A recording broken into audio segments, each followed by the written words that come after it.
I do regret going to get that second BBL. You know, I do regret that. I still do. If anything, I would have just got the surgery done that I got done. So everything that I got done, I got lipo 360. I got a tummy tuck. I got my breasts done. I went and got a revision tummy tuck because of the weight loss that I had, and I had dog ears, so I went and got that done. I went and got 2 reductions, and just sitting here thinking about all the money that I spent and all the credit that I had to pay back, because of course you use credit, you got to pay it back, like this, you know. So I spent a lot of money, all for me to still not like nothing until I got a $30 membership at the gym. That's crazy. What has been going on with women who have gotten BBLs several years ago? And we're going to be, in this video, I'm going to be profiling Kelly B, who I have been following on and off, because she was the first woman who I saw go insanely viral on YouTube for talking about regretting getting her BBL. The first woman who went massively viral. Right now, her video is about 6 years old, 1.9 million views. And again, Kelly B was talking about regretting her BBL before people even knew what a BBL was. And I was one of those people that at that time, it was funny because I'm an avid YouTube watcher. I mainly just kind of watch YouTube, and I've been that way for a while, even before making YouTube videos. And I remember this video popping up. This was, again, 6 years ago. This video popping up on my feed, and I never clicked on it because I was like, I don't know what she's talking about, regretting a BBL. So I just never clicked. And it might have been a year, 2 years later, the video kept, and then finally I clicked on it one day and I watched it, and I was like, wow, this is interesting. And I think that might have been around the time when a lot of women were getting BBLs. And so I was trying to understand more about the surgery, about why so many Black women were getting it. I mean, I knew why, but I just wanted to understand it. And, you know, I was researching the dangers of it, and like losing my train of thought. But yeah, Kelly B is gonna be almost like, what is it, ahead of her time. And I like her. I like the way she is not afraid to come out and be open about the challenges that she has. And although she's not against surgery and getting BBLs, but she very much is creates content from a place of being cautious because of everything she's gone through. And I want to move the conversation forward, as one of my viewers stated that I do. He said, you're good at moving the conversation forward. I want to talk about how BBLs age. How are they aging? Through the lens of Kelly B. Because again, Kelly B on YouTube was one of the first women really just talking about openly, like, hey, I regret this. And so whether you regret it or not is not the point. The point is that getting that type of surgery will and does require a level of maintenance. And as Kelly B talks about, before you get the surgery, you really need to make sure that you can afford the maintenance. And this is what people don't get, is that over time, your body as a woman and as a person, but we're talking about Black women, over time, your body is going to change. Okay. And what I mean by that is, obviously, as we get older, we can potentially, and I think it's inevitable, you lose, sorry, it's the bee trying to come in here. You lose elasticity. I'm gonna roll my windows up because this bee is really trying to come in here. Okay, we'll see how long I can do this. You lose elasticity. You have to, obviously work out with weights. That is what's recommended to, try to maintain, to try to improve your body. But also, what women don't think about is, are they going to have a baby, right? Because if you get pregnant, in most cases, you're going to gain weight everywhere. And we saw what happened with Cardi B, with her putting on weight and having to go and get her butt reduced. Because when you add fat cells at any part of your body, those fat cells are going to grow when you gain weight. Also, weight loss. What happens when you get a BBL and, your butt stretches out, but then you lose weight? So Kelly B goes into detail about all of these things. All that money I spent on surgery, I wasn't even happy. Like, I still had complaints. I still had things that I didn't like. Like, I still had things that I wanted to fix until I started actually eating healthy, working out, and getting the proper nutrients in my body that I should have been doing in the first place. And now I can look at myself in the mirror and I could be like, okay, I like what I'm turning into. But I'm going to be honest with y'all. When I look in the mirror now, because of everything that I did to my body, now I'm dealing with loose skin. Now I'm dealing with, my butt got smaller. But with my butt getting smaller, and with the liposuction of the last reduction I got, it caused loose skin to my butt too, because now the fat is dissolving in my butt on top of the fat that they already took out my butt. So now I'm dealing with loose skin on my butt. Is it like saggy and droopy and stuff like that? No. With my clothes on, it's not.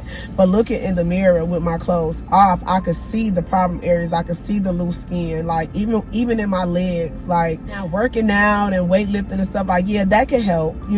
That can help tighten your skin. But when you have loose skin and a massive amount of loose skin, it's not really too much you can do unless you get it cut off.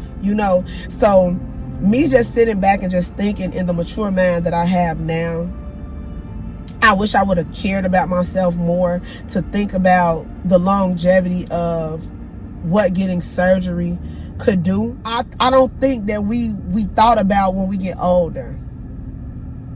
Because what they say, I saw a post on Facebook, and they was like, oh, these new nurses and CNAs gonna be so mad at these nursing homes, baby, because it's gonna be so many old women and they're dragging that wagon. Gaining weight, losing weight, having babies, even though in Kelly's case, she got her butt size reduced, but all of those changes, let's get into hormonal changes, menopause, there's so many changes that our bodies go through as women. And Kelly B talks about how all of that has led to the skin. And to be clear, in Kelly's case, it was more so her weight loss that led to her skin sagging, but also she kind of gets nuanced and talks about just this idea of getting a surgery that's going to stretch out your butt. But then what happens when you decide that you want to lose weight? What happens when, as many people are using Ozempic and using various GLP-1s, what happens when if you decide to get skinny or smaller, but your butt was stretched out for 5 years because you had a big old booty, big old ghetto booty. So, Kelly talks about how now a surgeon recommended that she have a back lift, like her entire back lifted. So yet another surgery. And I am going to predict that this is a conversation that as a community, we are going to start having more. Okay. I think there's a bee trying to come in the car. As we go along, we are going to start, not only because now we're having the conversation about people regretting their BBLs and getting their butts removed. I think the next conversation is going to be, my butt is sagging either because of age, menopause. Again, maybe you had another baby in your 40s, you lost weight, whatever. My butt is sagging. What do I do? I don't have any money. Let's just say you don't have the funds to get another surgery. Let's just say you're not in a good enough health to get another surgery. So what do you do? For some people, they just have to walk around with a sagging butt. But some women are going to have to start considering, okay, getting a butt lift. See, and this is a thing that folks weren't thinking about at the height of the BBL epidemic.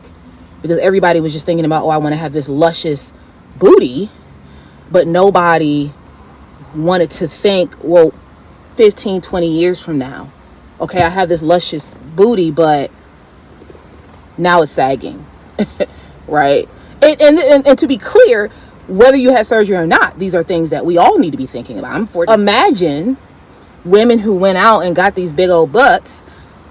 That's another level of concern. So Kelly, I love that she's been putting out a lot of videos lately about her surgery, about her journey. And I want us to be kind because, you know, I don't believe in bashing anybody. I understand, excuse me, loud. I understand why women do it.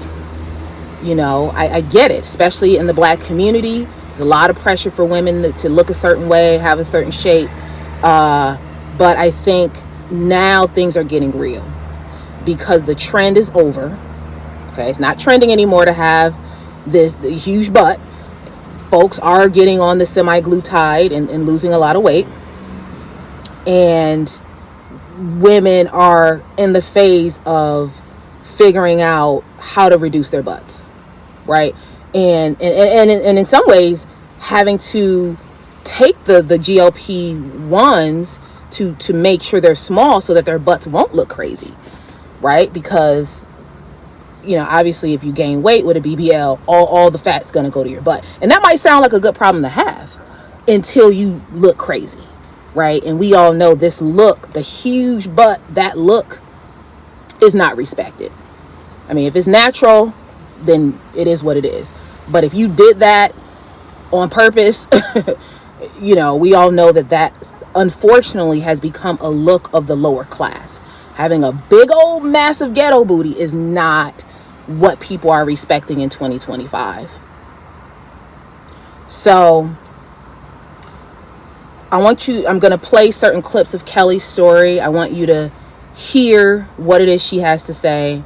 Again, my intention with this video is to have a conversation about the next step, because we have to understand that Black women as a mass, we were not getting surgery in mass until the BBL became accessible to the average woman. Okay, I'm gonna say that again. Black women in mass were not getting plastic surgery until the BBL became accessible to the average woman. So there, you know, and I'm going to do another video about the nose jobs and all that type of stuff, but the BBL is what positioned Black women in a way to become interested in plastic surgery in cases where otherwise we never would have even considered surgery, like elective surgery, cosmetic surgery. We never would have. I mean, yeah, it's gonna be a handful of women getting their boobs done and getting a nose job, but in general, a lot of Black people don't really do that. But the BBL, the most dangerous surgery, became the one that Black women, and it's not for all you gonna say, well, it's not only, but I'm not saying it's only Black women who get BBLs. I'm saying that the Black community saw a surge in surgery when the BBL came into existence and more so became accessible to folks in the Black community. So we're going to start seeing a lot of things that, you know, I mean, I think we're going to start having to have more conversations about what's the next step. Because my library of videos is like a museum, if you will, evergreen. If anybody ever wants to know, you know, 10, 20, 30 years from now, man, what happened back then? I heard that Black women were making their butts big and what. Go to my library of videos and it kind of captures, you know, there's a slim thick series, and I also have the BBL era playlist if you want to know about the era of the BBL. It's over. That era is over. We're in the era of the BBLs getting reduced and getting removed. And it's like, I'm not going to let us forget that we went through what we went through. I'm going to keep coming back here and talking about this because it's not over, right? We might think it's over because we're not seeing the massive butts, but we're in a new phase of it. And unfortunately, a lot of women who got this work done cannot afford the upkeep, cannot afford whatever they need to do to make it look good at 50 and 60 and 70. And Kelly B is one of the few women who are actually talking about this, who are being open, not just making it look like, oh, I don't regret it. I mean, but no, I mean, and yes, some women don't regret it, but there are a lot of women that do. So let's be honest about both sides. The women that do regret it and the women that don't regret it. So I'm going to be doing, as I said before, there are people who subscribe specifically for my beauty and body content. I'm going to be doing at least one other video, beauty and body related. And then I'll go back to the cover series. I also will be infusing the Curated Legacy podcast in there. So like, share, and subscribe. Click the links in the description box and get to know what I do as a coach for Curated Legacy LLC, which is my business, which is Curated Legacy Media. I am your host, Naka, and I am here to make the invisible visible. I highlight the things that Black women wouldn't tell you. I am on Instagram if you want to follow me over there. I have a book on Amazon. I also have a Black-owned store on Amazon. So please go in the description box and click those links. And as always, stay tuned for more videos.